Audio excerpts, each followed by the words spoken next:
In a village, there was a huge hermitage of Gautam Buddha, a famous Buddhist monk who lived there. One of his disciples used to speak a lot. He talked here and there all the time, especially when he went to collect donations. He would bring a new story from every house and tell it to the other disciples of the ashram. He used to talk badly about one disciple to another, engaging in backbiting and trying to appear good in front of others. He praised himself from his mouth and always tried to prove himself to be the most intelligent and best in front of the Buddhist monk. He considered himself different and superior to all the disciples. He said, "I am a child of a rich family. If I wanted, I could have lived a comfortable and full of facility life. But I left all that and came here because I have to discover the truth, to know myself, to know life. That's why my sacrifice is bigger than all of you." One day, the Buddhist monk called all the disciples of the ashram and said, "All of you have to make some resolution for the next 1 month. This will strengthen your determination power and will infuse self-power in you. All of you can make any resolution according to your ability. And if any one of you breaks your resolution before 1 month, then he will return to his old routine." All the disciples took big or small resolutions according to their power and went away after telling the Buddhist monk about their resolutions. But the disciple who wanted to show himself as different and bigger went directly to the Buddhist monk's cottage and said, "I do not want to take any small resolution, but I want to take a big and great resolution like myself. Please tell me what resolution should be taken." Hearing this, the Buddhist monk smiled and said, "Will you be able to fulfill the resolution given by me? Will it be possible for you to complete it? Probably not. That's not possible for you. You will not be able to complete it. That's why you find a resolution." The disciple said, "No, Buddhist monk. Whatever resolution you give me, I will fulfill it." The monk said, "Okay, then. You will keep quiet for the next 1 month. Won't even take a word out of your mouth. This is your resolution." The disciples said, "Buddhist monk, is this also a resolution?" "This is very easy, remain silent for a month. You give me some big resolution which is worthy of my ability, which I have a problem in fulfilling." The Buddhist monk said, "First, you fulfill this resolution and show it." The disciple obeyed the Buddhist monk, and he became silent.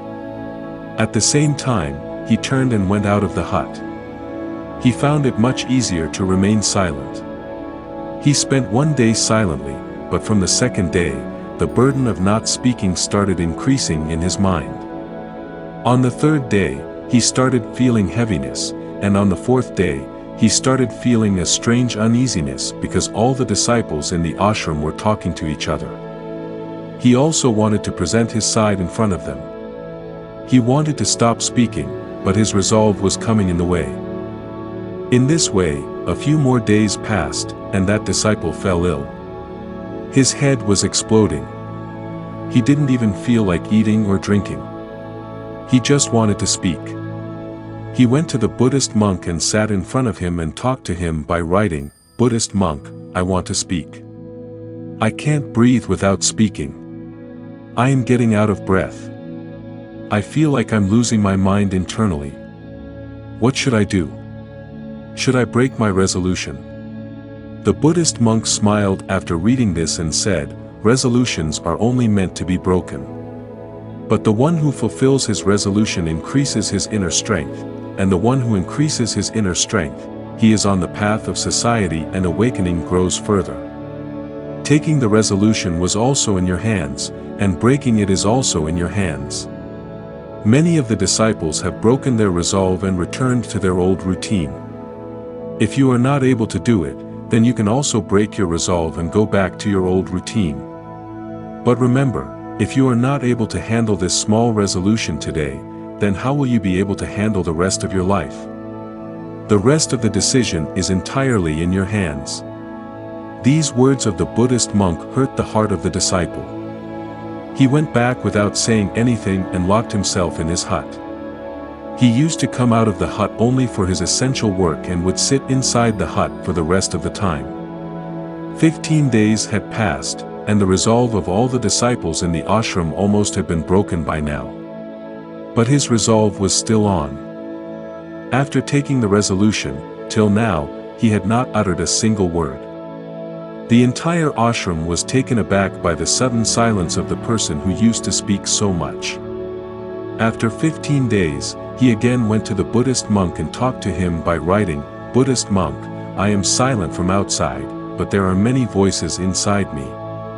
There is a lot of whining and complaining. I keep talking inside my mind and keep asking all kinds of questions. The more silent I am from outside, the more noisy I am from within. Is my resolve still on?" The Buddhist monk said, "Yes, your resolution is still going on. But as long as these voices fall into your ears, your mind will keep on speaking because you have a habit of speaking. You may be silent on the outside, but you will be speaking on the inside. You have to go away from these things and these voices." The disciple goes from there after thanking the Buddhist monk. Then he leaves his hut in the morning and goes towards the forest. Many days pass, and the time of resolution is also completed, but the disciple does not return. Everyone in the ashram was afraid that some wild animal might have eaten him. Meanwhile, many efforts were made to find him, but he was nowhere to be found. All the disciples had assumed that the wild animals had made him their prey, but the Buddhist monk did not think so. One day, another disciple of the ashram came to the Buddhist monk and said, "Buddhist monk, what must have happened to that talkative monk of ours? Would the animals have killed him?" The Buddhist monk said, "The animals may have made him their prey, but there could be another reason for his non-return. Maybe he got what he went for." Then the disciple asked, "Buddhist monk, is it so harmful to speak too much?" The Buddhist monk said, "It is often said that one of the many difficulties of being human is the inability to remain silent. We constantly feel the need to speak, even when it is not necessary or when it may lead to negative consequences. A significant portion of our troubles comes from our tendency to talk too much. Many family arguments and conflicts are caused by our meaningless chatter. We all want to be heard, but we often fail to listen to others. Instead, we focus on expressing our own opinions and convincing others that we are right. This only leads to more misunderstandings and resentment. This pattern of speaking and not listening continues throughout our lives, causing unnecessary stress and misunderstandings. But in this ignorance, we lose our time, our life, our understanding, and most important and precious moments which can be lived, experienced, and enjoyed. But what do we get in return? Nothing. Everything becomes futile and wasted. Only a few people realize what we have lost in this madness, just as other people do not know about their arrival. Similarly, they do not know about their departure. The disciple said, "Then what is the solution?" The Buddhist monk said, "This is the only way, to watch your thoughts with full awareness, contemplating all mental problems by staying in the present and doing your work with full awareness. It brings miraculous changes in life." After that, after getting answers to his questions from the Buddhist monk, he bowed down to him and went away from there. It had been 3 months since the disciple had left the ashram, and there had been no news of him. The Buddhist monks had given up hope of his return. One day, to everyone's surprise and happiness, he returned to the ashram. He was not the same person who had left. He had undergone an incredible transformation, and a sense of calmness radiated from him. His face exuded peace and tranquility. As soon as he came to the ashram, all the disciples surrounded him from all sides and started talking. He also started talking to his disciples. Everyone who talked to him felt he was no longer as impatient and talkative as before. Every word came out of his mouth very smoothly and sweetly. After talking to the disciples for a while, he went straight towards the Buddhist monk. He touched the Buddhist monk's feet and said, "Am I still silent? Is my resolution still on?" The monk looked very carefully into the disciple's eyes for some time and said, "Yes, you are still silent. Not a single word is coming out of your mouth, and your resolution is still on." The disciple said, "When I left the ashram, I was silent with my mouth, but there were many voices inside me. There were many questions in my mind, and they were not stopping.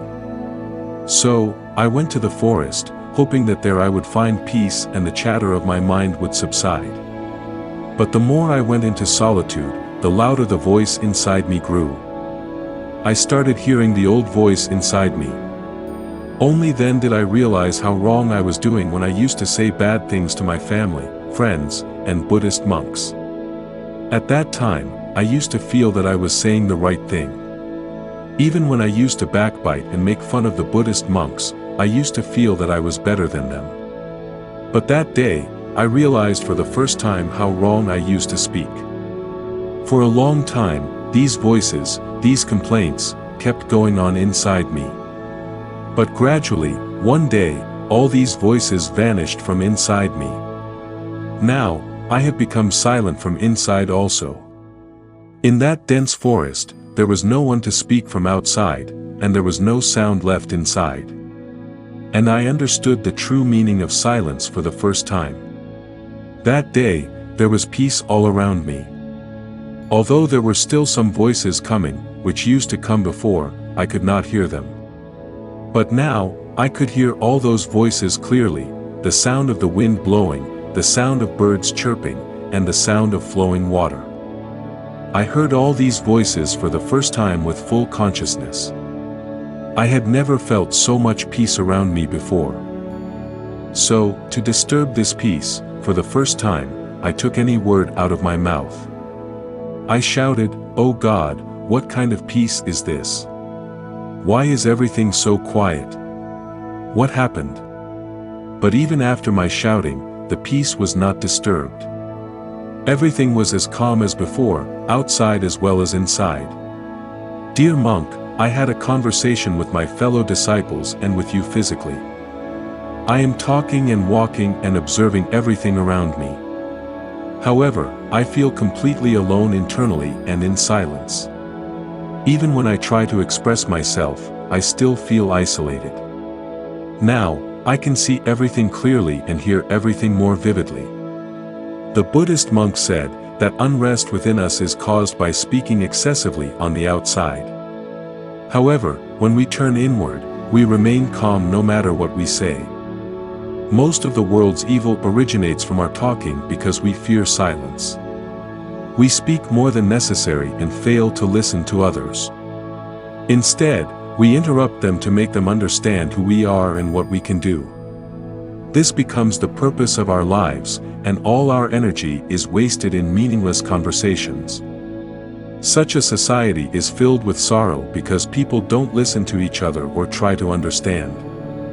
They don't know the value of silence because it makes them feel small. The reason behind all the battles in the world is our excessive talking. Therefore, we should speak only as much as necessary to conserve our energy. Unnecessary talking never allows us to go inward and always pulls us outwards. If we want to turn towards our inner world, we must keep our mouths closed. That's why all the Buddhas who became enlightened ran towards solitude to avoid speaking too much and listening too much. They remained calm in solitude, allowing them to travel within easily. Even while living in this world, we can live in solitude and remain calm. But for this, we must save our energy, which we waste on meaningless words. The lesson of this story is that speaking in vain is a waste of energy. Those who want to travel inward must keep their mouths shut. As we come to the end of this Zen journey, I invite you to become an integral part of our Inspire Zen community. If you found inspiration in this story, support us by hitting the like button, sharing it with your friends, and leaving a comment below with your thoughts or any Zen stories you'd like to hear next. And for more moments of motivation and tranquility, don't forget to subscribe and ring the notification bell. Your engagement fuels our journey. Thank you for walking this path of wisdom and enlightenment with us.